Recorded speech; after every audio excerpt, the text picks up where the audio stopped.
আপনারা যারা civil surgeon কার্যালয়ে নিয়োগ পরীক্ষায় অংশগ্রহণ করবেন তাদের জন্য আজকের এই ভিডিওতে থাকছে সিভিল সার্জন কার্যালয়ে নিয়োগ পরীক্ষার প্রস্তুতি, সাজেশন, প্রশ্ন প্যাটার্ন নিয়ে অনেক কথা। আশা করি ভিডিওটি প্রথম থেকে শেষ অবধি দেখার চেষ্টা করবেন। তার আগে একটি কথা বলে রাখি, আপনাদের হাতে যাদের সময় কম, স্বল্প সময়ে সেরা প্রস্তুতি নিতে চান তারা অবশ্যই civil surgeon office job review এই বইটির পিডিএফ সংগ্রহ করে নিতে পারেন আমাদের থেকে। এই বইটির পিডিএফ মূল্য মাত্র 40 টাকা। পিডিএফটি সংগ্রহ করতে এই নাম্বারে হোয়াটসঅ্যাপের মাধ্যমে যোগাযোগ করে পিডিএফটি সংগ্রহ করে নেবেন। প্রথমে আলোচনা করব আমরা একটা বিগত সালের প্রশ্ন নিয়ে, এরপরে কোথায় থেকে প্রশ্ন আসে, কি কি পড়বেন, বিস্তারিত কথা বলবো পুরো ভিডিওতে। আশা করি সময় দিয়ে আপনারা ভিডিওটি দেখবেন। এখন অনেকেরই প্রশ্ন থাকে যে আমি স্বাস্থ্য সহকারী পদে পরীক্ষা দেব, এক্ষেত্রে আমি কি পড়ব? আপনি স্বাস্থ্য সহকারী পদে পরীক্ষা দেন, স্টোর কিপার পদে পরীক্ষা দেন, পরিসংখ্যানবিদ পদে পরীক্ষা দেন, ড্রাইভার পদে পরীক্ষা দেন, এরকম আনুষঙ্গিক সিভিল সার্জন অন্যান্য যে পদগুলো আছে সব পদের জন্য একই প্রশ্ন হয়, প্রশ্ন প্যাটার্ন সব এক।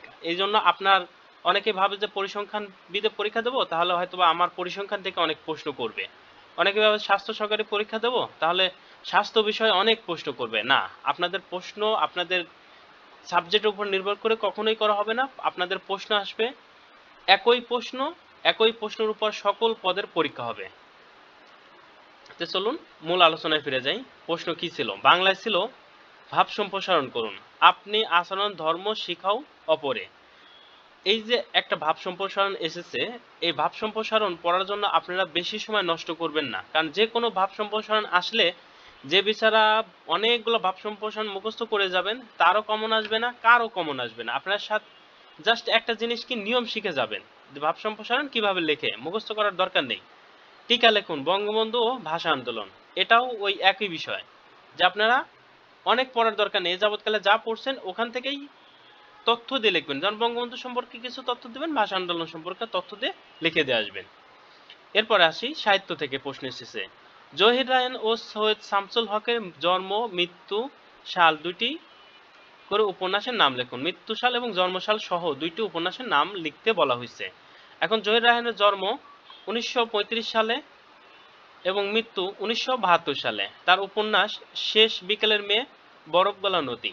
আর অন্যদিকে সৈয়দ শামসুল হকের জন্ম 1935 সালে, মৃত্যু 2016 সালে। উপন্যাস অনুপম দিন, দেওয়ালের দেশ। 4 নম্বর, বাংলা সাহিত্যের যুগকে কয় ভাগে ভাগ করা যায়? আমরা সবাই জানি 3 ভাগে ভাগ করা যায়, প্রাচীন যুগ, মধ্যযুগ, আধুনিক যুগ। হরপ্রসাদ শাস্ত্রী পুঁথি সাহিত্যের সংগ্রহের জন্য কোথায় গেছিলেন? তিব্বত, নেপালে। চর্যাপদ কোন ছন্দে লেখা? মাত্রাবৃত্ত ছন্দে লেখা। মানসিংহ ভবানন্দ উপাখ্যান কার রচনা? ভারতচন্দ্র রায় গুণাকারের রচনা। চিকিৎসা শাস্ত্র কোন সমাস? কর্মধারায় সমাস। জীবনী কাব্য রচনার জন্য বিখ্যাত কে? বৃন্দাবন দাস। ওরা কদম আলী নাটকটির রচয়িতা কে? মামুনুর রশিদ। দেওয়ানা কোন ভাষার শব্দ? ফার্সি। এইখানে এই 3 নাম্বার থেকে 4 নাম্বার যে প্রশ্নগুলো সমাধান করলাম সব এই বইটা থেকে এসেছে। আপনারা আশা করি অবশ্যই এই বইটা সুন্দর করে পড়ে নেবেন। এরপর আসি, সন্ধি বিচ্ছেদ করুন। গ্রন্থাগার অভিস্যা, তাহলে গ্রন্থ প্লাস আগার, অভি প্লাস ইপসা। বাগধারা অর্থ লিখুন।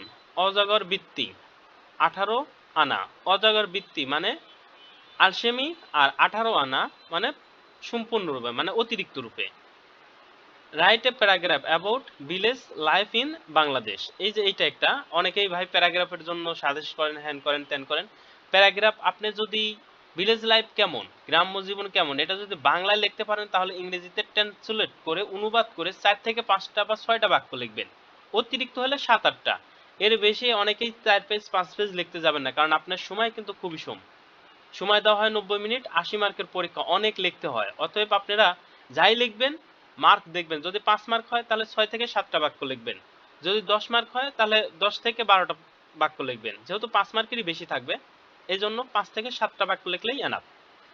এরপর আসি, write a application mayor or the union parishad chairman to control the spreading a dengue in your locality.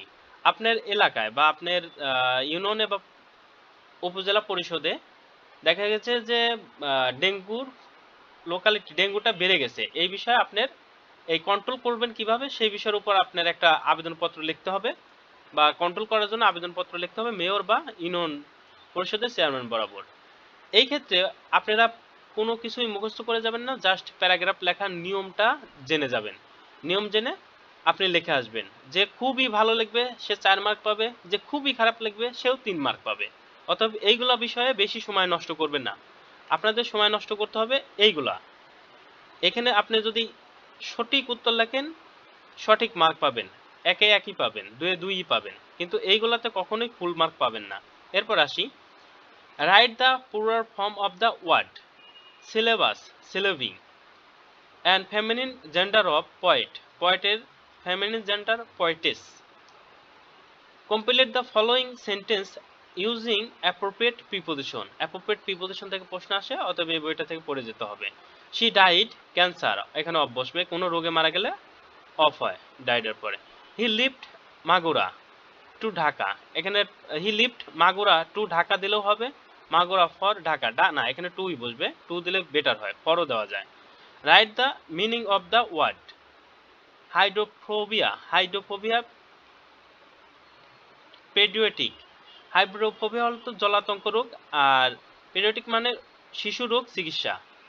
Translate the following sentence in the English, ইংরেজিতে অনুবাদ করো। আমার একটা বাইসাইকেল ছিল, আই হ্যাড এ বাইসাইকেল। তুমি কি কখনো সুন্দরবন গিয়েছো, have you ever been to Sundarban.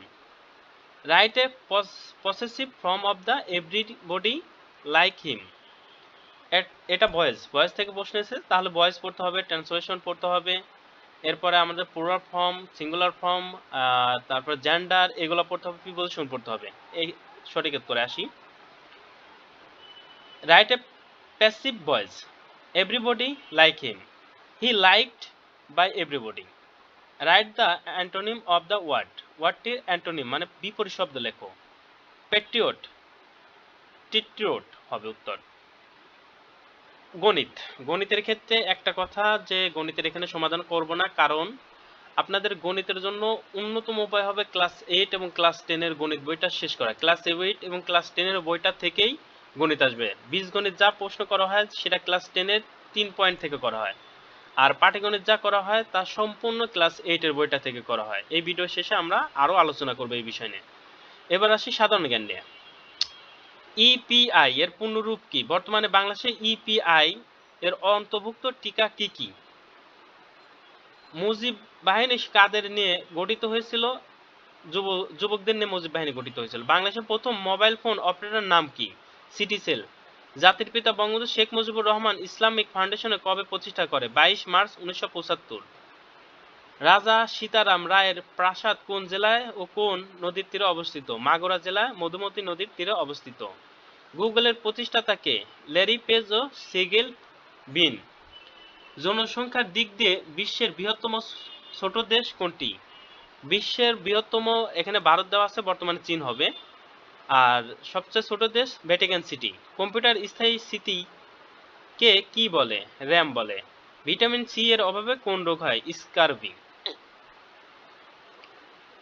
বাংলাদেশের স্বীকৃতি দানকারী প্রথম দেশের নাম কি? ভুটান। ইউএনএইচসিআর এর পূর্ণরূপ কি? United Nation High Commission for refugee. এরপরে আসি সাজেশন নিয়ে। কি কি পড়তে হবে আমাদের, কোথায় থেকে কি পড়বো? বাংলায় 20 মার্কের প্রশ্ন আসে, ইংরেজি 20, গণিত 20, সাধারণ জ্ঞান 20 অথবা 15। বাংলার জন্য পড়ব সন্ধি, বিপরীত শব্দ, সমাস, এক কথায় প্রকাশ, বানান, বাগধারা, সমার্থক শব্দ, কারক, সাহিত্য। এই টপিকগুলো এই বইটা থেকে পড়ে নেব। ইংরেজির জন্য item, phrase, voice, gender, number, narration, changing sentence, অনুবাদ অর্থাৎ ট্রান্সলেশন। ফিল ইন দ্য গ্যাপসের জন্য প্রিপজিশন, আর্টিকেল, আর রাইট ফর্ম অফ ভার্ব পড়তে হবে। গণিতের জন্য নবম শ্রেণীর গণিতের তৃতীয় অধ্যায়টা অবশ্যই পড়ে যেতে হবে, অষ্টম শ্রেণীর বীজগণিতের অধ্যায়গুলো পড়ে যেতে হবে। যদি এই দুইটা বই পড়তে না পারেন অবশ্যই এই গণিত পিডিএফটি সংগ্রহ করে নিতে পারেন আমাদের কাছ থেকে। আর সাধারণ জ্ঞানের জন্য বাংলাদেশের ইতিহাস ঐতিহ্য, যেটা আমাদের বই থেকে 100% কমন পাবেন এই বইটা থেকে। এখন কথা হলো যে আপনাদের পিডিএফ পড়ে কি কমন পায়? ভাই এই যে তার প্রমাণ, এরা টিকেছে, এই তার প্রমাণ। আপনারা এরকম হাজার হাজার প্রমাণ দেখাইতে পারবো। আর এটা ছিল মাগুরার প্রশ্ন, এটা ছিল ঠাকুরগাঁর প্রশ্ন, প্রশ্ন প্যাটার্নগুলো সেম এক, মার্ক দেখতে পাচ্ছেন, প্রশ্ন প্যাটার্ন কিভাবে হয় সেটা দেখতে পাচ্ছেন। আর এটা ছিল কুমিল্লার প্রশ্ন।